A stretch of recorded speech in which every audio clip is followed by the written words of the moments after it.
a whisper in a crowded room, the steady click of heels against marble.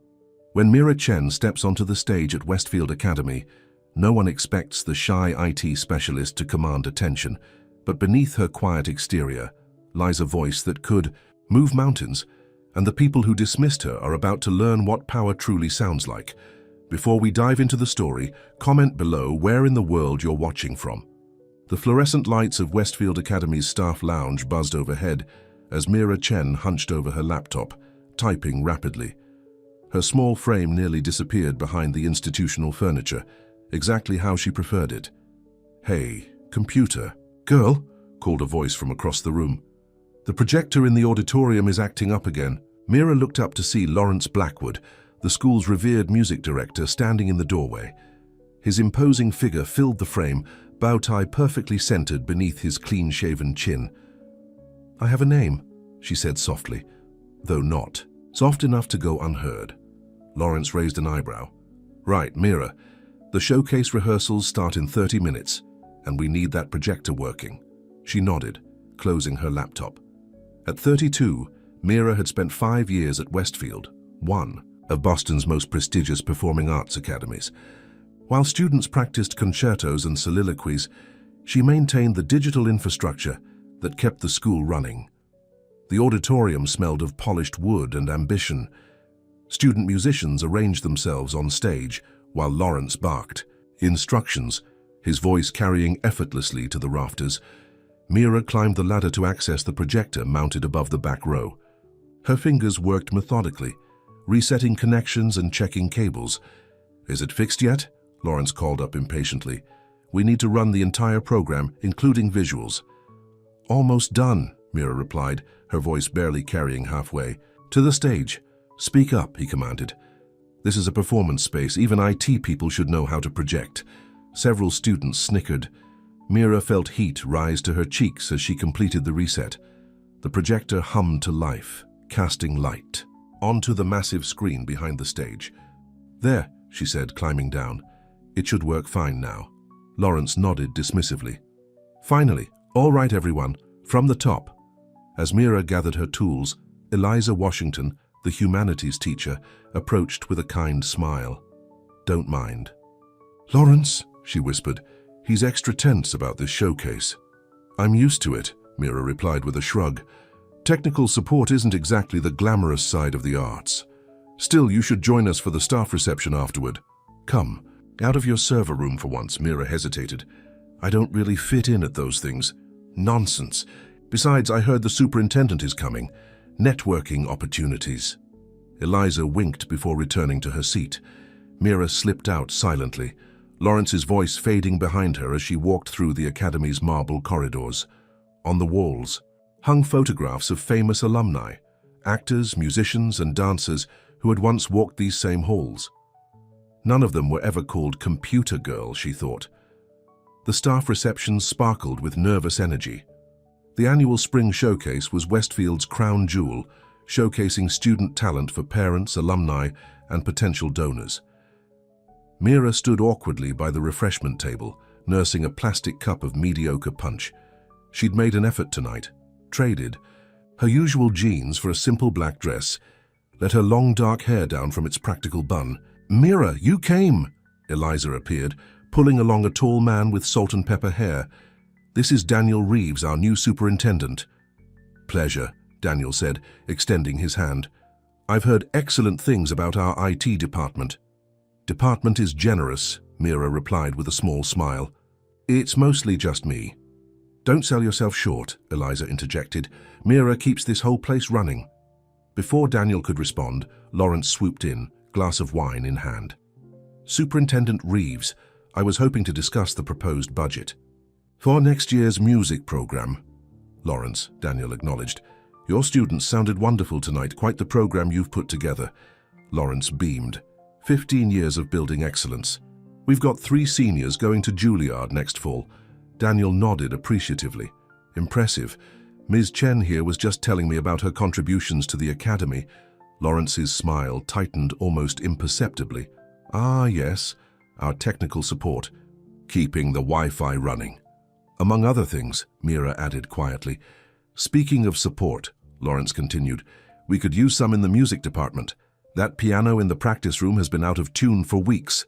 I've scheduled the tuner." "Twice," Mira responded. "They cancelled both times." Lawrence waved dismissively. Details.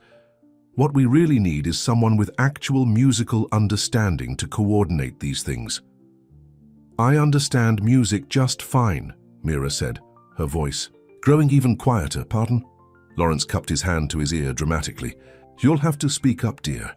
Not everyone whispers like you do." Several nearby staff members chuckled.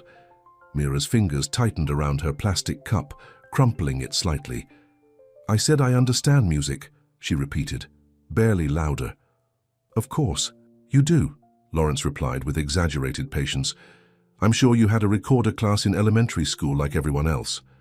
More laughs followed. Daniel looked uncomfortable, while Eliza shot Lawrence a disapproving glance. "Well," Mira said, setting down her mangled cup, "I should check on the server updates. Excuse me." She slipped away before anyone could respond, the heat of embarrassment crawling up her neck. The faculty meeting droned into its second hour. Principal Winters reviewed upcoming events, while Mira surreptitiously troubleshot email issues on her tablet. "Now then," Winters announced, "due to illness, we've lost our accompanist for the senior showcase next month." Lawrence straightened in his chair. "This is a disaster. We can't expect students to perform their solos without proper accompaniment.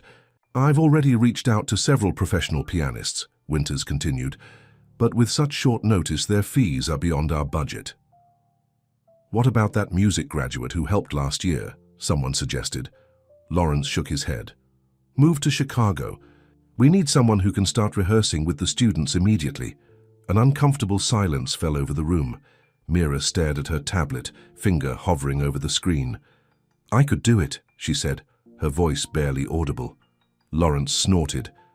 "Sorry, what was that?" "You'll fix the sound system." Mira raised her head. "I said I could accompany the students." The room grew quiet. Lawrence's incredulous laugh broke the silence. "You? Play piano for our showcase?" "Yes," Mira replied simply.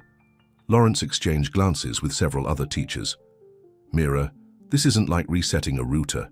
These are serious music students performing complex pieces." "I understand that.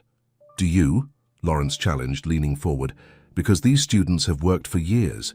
They need a professional accompanist who understands tempo, dynamics, and artistic interpretation." Principal Winters intervened. "Mira, while I appreciate your willingness to help, Lawrence has a point. Do you have any formal training?" "Before Mira could answer, Lawrence continued, "This is precisely the problem with arts education today. Everyone thinks they can just step in and perform without the proper training and respect for the craft." Mira felt all eyes on her. Her cheeks burned. "I didn't mean to offend," she said quietly. "I was just offering to help." "And we appreciate that," Winters said kindly. "Perhaps you could help us search for an accompanist instead." Lawrence leaned back, victorious. "Precisely. Stick to what you know." The meeting moved on. Mira kept her eyes fixed on her tablet, the screen blurring, slightly before she blinked rapidly to clear her vision. "You're here late," Eliza commented, finding Mira in the server room the following evening. "Just finishing some updates," Mira replied, not looking up from her monitor. Eliza leaned against the doorframe. "That was rough yesterday." "In the meeting," Mira shrugged. "Lawrence wasn't wrong. It's not my job." Still, he didn't need to be such a jerk about it. Eliza studied her friend. "So, can you actually play piano?" A faint smile crossed Mira's face. "A little. You never mentioned it before." "No one ever asked." Mira finally looked up. "Besides, it's just a hobby." Eliza tilted her head. "Want to grab dinner? I know a place with great pad thai and minimal conversation about Lawrence Blackwood." Mira's smile widened slightly. "Tempting, but I need to finish here. Rain check." After Eliza left, Mira completed her work and shut down the systems. Instead of heading to the parking lot, she made her way through the darkened hallways toward the music wing. The practice rooms stood empty at this hour. Mira slipped into the smallest one at the end of the hall, closing the door behind her. The baby grand piano waited silently in the moonlight filtering through the windows. Mira sat on the bench, running her fingers lightly over the keys without. pressing them. Then, taking a deep breath, she began to play. Chopin's Nocturne in E-flat major flowed from her fingers, tender, melancholy, and hauntingly beautiful. Her body swayed slightly with the music, eyes closed as she navigated the piece from memory. When the final notes faded, Mira remained still for a moment before opening her eyes. She hadn't noticed the figure watching through the small window in the door, and by the time she gathered her things and left, the hallway was empty once again. The crisis erupted 3 days before the senior showcase. "What do you mean she's not coming?" Lawrence's voice echoed down the hallway from Principal Winter's office. Mira looked up from her desk as Eliza hurried past. "What's happening?" she called. Eliza paused. "The accompanist they finally found just cancelled. Some emergency with her mother in Florida." Minutes later, an emergency faculty meeting was called. Lawrence paced at the front of the room, tie askew. "We have 27 students who need accompaniment," he fumed. "Years of work culminating in this performance, and now this. Can we postpone?" someone suggested. "Impossible," Winters replied. "The venue is booked solid for the next 2 months, and we have college representatives coming specifically to hear some of our seniors." "What about recordings?" another teacher offered. Lawrence looked scandalized. "Recorded accompaniment? At Westfield. We might as well perform in a karaoke bar." As the debate continued, Mira sat quietly in the back corner. She could feel Eliza's eyes on her, but kept her gaze fixed on the table. "Well," Lawrence finally said, his voice heavy with defeat, "I suppose I could attempt to accompany some of the simpler pieces myself, though it's been years since I've performed." "I'll do it," Mira said, louder than she'd ever spoken in that room. All heads turned toward her. Lawrence's expression cycled rapidly through surprise, confusion, and irritation. "Mira," he said with strained patience, "we've been through this. This isn't a router issue. Yes, I remember." Mira stood. "But your options are limited, and I'm offering a solution." Principal Winters looked thoughtful. "Do you genuinely believe you could handle this level of performance, Mira?" Before she could answer, Lawrence interjected. "This is absurd. These students have been preparing all year. They deserve a professional." "And your alternative is?" Eliza challenged. Lawrence sputtered. Well, recorded tracks would be better than setting these kids up for failure." "Let her audition," Daniel Reeves said from the doorway, surprising everyone. "If she can't handle it, no harm done. If she can—" Lawrence's face reddened. "Fine, let's get this over with." They moved to the auditorium, where Lawrence pulled out a folder of sheet music with an air of grim satisfaction. "This is Charlotte Winslow's piece for the showcase, Rachmaninoff's Prelude in G minor." He slapped the music on the piano stand. Sight read it. Mira approached the piano calmly. She glanced at the demanding piece, nodded once, and began to play. The powerful opening chords filled the auditorium. Lawrence's smug expression faltered as Mira navigated the technically challenging composition with apparent ease, her small hands stretching to accommodate the complex chord structures, her tempo steady and deliberate. When she finished, the room remained silent. Lawrence cleared his throat. "Lucky choice, try this." He produced another piece. Liszt's La Campanella. Mira's heart raced. One of the most challenging pieces in the piano repertoire. She hadn't played it in years. She took a deep breath and began. Her fingers flew across the keys, navigating the lightning-fast jumps and trills that had defeated countless pianists. A few minor stumbles occurred, but she recovered quickly, maintaining the piece's frenetic energy. As the final notes faded, Eliza broke into applause, joined by Principal Winters and Superintendent Reeves. Several other faculty members exchanged astonished glances. Lawrence remained stone-faced. "Where did you learn to play like that?" "Juilliard," Mira answered simply. "I graduated with honors in piano performance." "That's impossible," Lawrence sputtered. "Why would a Juilliard graduate be working IT at a high school?" "Because," Mira replied, closing the piano lid gently, "after my parents died, someone needed to pay my sister's medical bills, and performing doesn't come with health insurance." The silence that followed was deafening. Principal Winters finally spoke. "I believe we've found our accompanist." The next 2 days passed in a blur. Mira worked with the student soloists, quickly adapting to their individual styles and needs. Word spread throughout the school, and curious faculty members found excuses to pass by practice rooms where Mira's playing could be heard.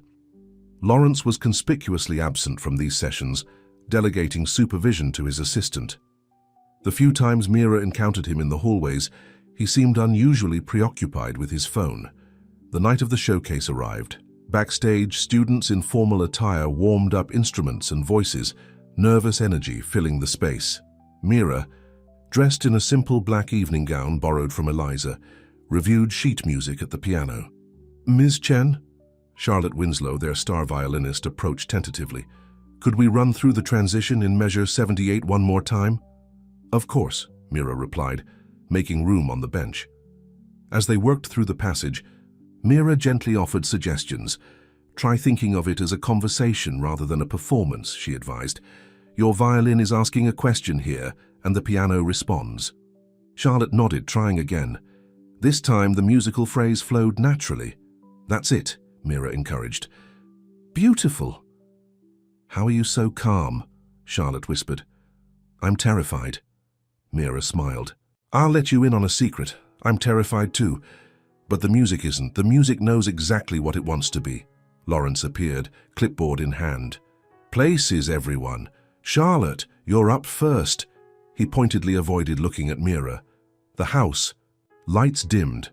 Principal Winters gave a brief welcome speech, then introduced Charlotte Winslow performing Rachmaninoff's Vocalize, accompanied by Westfield Academy's own Mira Chen.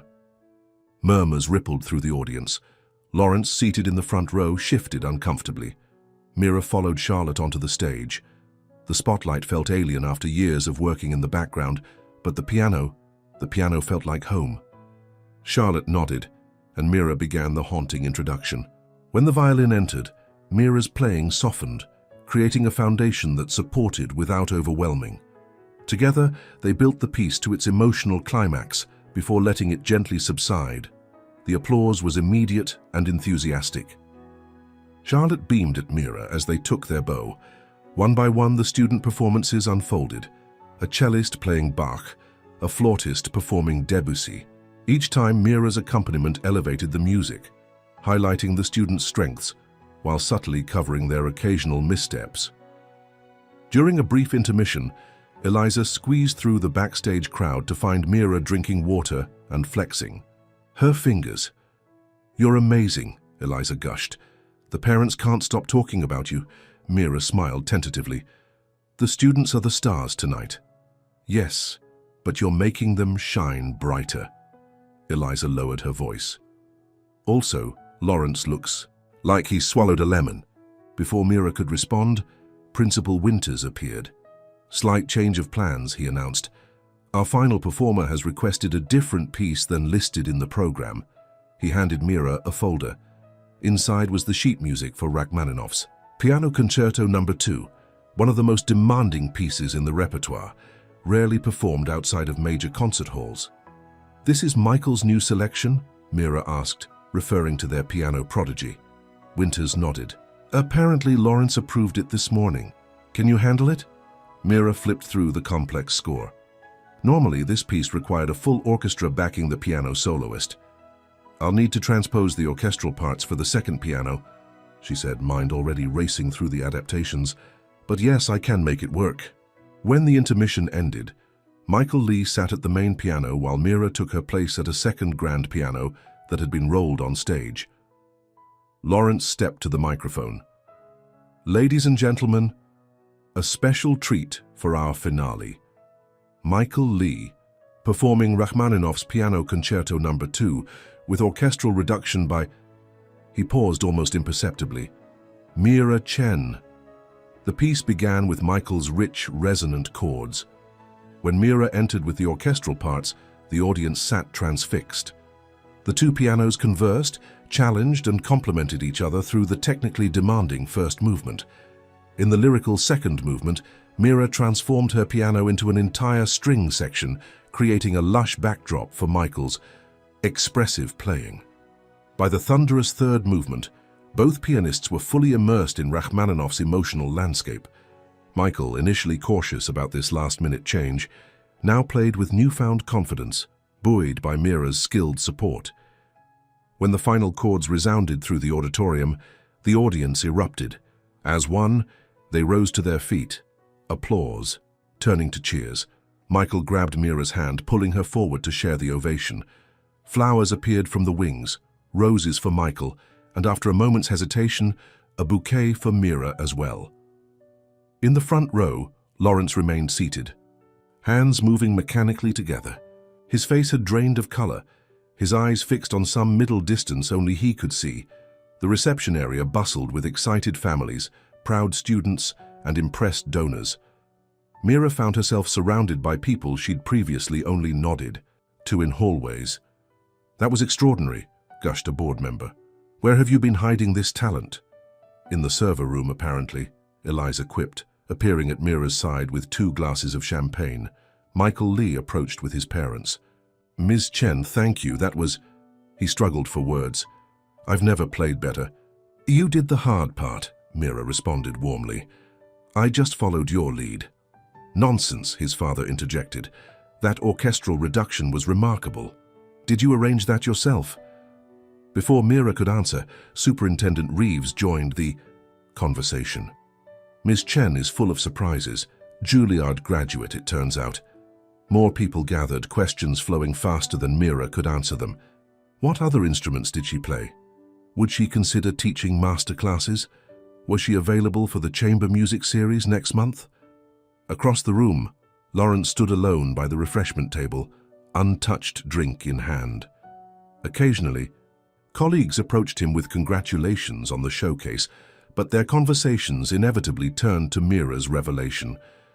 When the crowd around her momentarily thinned, Mira excused herself and walked deliberately toward him. "The students were wonderful tonight," she said quietly. Lawrence's jaw tightened. Yes, they worked very hard. They had an excellent teacher. He looked at her directly for the first time that evening. "Why didn't you ever say anything? About Juilliard?" Mira considered the question. "Would it have mattered? Of course it would have," he snapped. "We could have had you teaching or performing all this time instead of fixing computers." "I fix computers because it pays my bills," Mira replied evenly. "But that doesn't mean—" "That's all I am." Lawrence swirled his drink. "That last-minute change to Rachmaninoff. You think I set you up to fail, didn't you?" He didn't deny it. "How did you even manage that transposition on such short notice?" "I didn't need to transpose it," Mira said simply. "I already knew the piece." Lawrence blinked. "You knew the orchestral reduction for Rachmaninoff's second?" "How? Because I wrote it," Mira replied. 5 years ago for my sister's conservatory performance, the same arrangement that's published in the Juilliard student edition, the one you pulled from the library this morning." Lawrence's hand trembled, slightly liquid sloshing in his glass. His face flushed deep red, extending down his neck. He began, but no further words emerged. Principal Winters chose that moment to join them. "Lawrence, Mira, the showcase was a tremendous success. Our donors are practically throwing money at us." Lawrence nodded stiffly. "If you'll excuse me, I need to check on the students." As he retreated, Winters watched him with a bemused expression. "He'll come around eventually. Pride takes time to digest." "It's not about pride," Mira said softly. "It's about seeing people for who they are, not who we assume them to be." Winters studied her thoughtfully. "Speaking of which, I'd like to discuss an expanded role for you at Westfield, perhaps splitting your time between IT and music instruction." For the first time that evening, Mira felt her confidence waver. "I don't know if I'm qualified to teach," Eliza appeared, linking her arm through Mira's. The woman who just turned Rachmaninoff into a piano duet doesn't know if she's qualified, please. Winters smiled. "Think about it. In the meantime, there are about a dozen parents who'd like to meet the mysterious pianist who's been hiding in our IT department." As they walked back toward the crowd, Mira caught sight of Charlotte Winslow showing her violin case to a group of college representatives. The student looked up, meeting Mira's eyes across the room. With a small smile, Charlotte straightened her posture and lifted her chin slightly, an unconscious mirroring of Mira's own transformed demeanor. Maybe there's what it means to be seen, Mira thought. Not just to be heard, but to be recognized. 3 months later, Mira placed a new nameplate on her office door. Mira Chen, IT Director and Piano Faculty. The summer program was in full swing, and her beginner piano class started in 15 minutes. She'd spent the morning upgrading the school's firewall before rushing to practice for her faculty recital next week. A knock interrupted her thoughts. Lawrence stood in the doorway looking uncomfortable. "The projector in room 201 isn't working," he said. "The substitute doesn't know how to fix it." Mira looked up from her sheet music. "Did you check if it's plugged in?" Lawrence blinked, then chuckled reluctantly. "Actually, no. Start with the basics," Mira advised, rising from her desk. "I'll come take a look." They walked in awkward silence until Lawrence cleared his throat. "Your arrangement for the string quartet last week, it was quite good." "Thank you," Mira replied. Another lengthy pause. "The faculty committee is reviewing curriculum for next year. We're considering adding a music technology component, digital composition, recording techniques." Mira glanced at him. "Sounds interesting. We could use someone who understands both, the technology and the music." Lawrence continued, studying the floor as they walked. "If you're interested." Mira stopped walking. Lawrence halted a step later, turning with a questioning look. "I'd like that," she said. "On one condition." "What's that?" "You call me by my name. Always." Lawrence met her gaze directly, something like respect flickering in his eyes. "Of course, Mira." As they continued toward the classroom, students and faculty greeted them in the hallway. Mira returned their waves and smiles with a confidence that had been building steadily since the showcase night. In the practice room at the end of the day, Mira played Chopin's Nocturne in E-flat major, the same piece she'd played in secret months ago. But this time the door stood open, the music floating freely through the hallways of Westfield Academy. No longer a whisper, but a voice that had always deserved to be heard. In life's great concert hall, we are often assigned our parts too quickly, tucked into the background before anyone bothers to hear our true melody. But talent cannot be silenced forever. It waits patiently for its moment. Remember this: the most powerful notes are sometimes played by the hands others never thought to watch.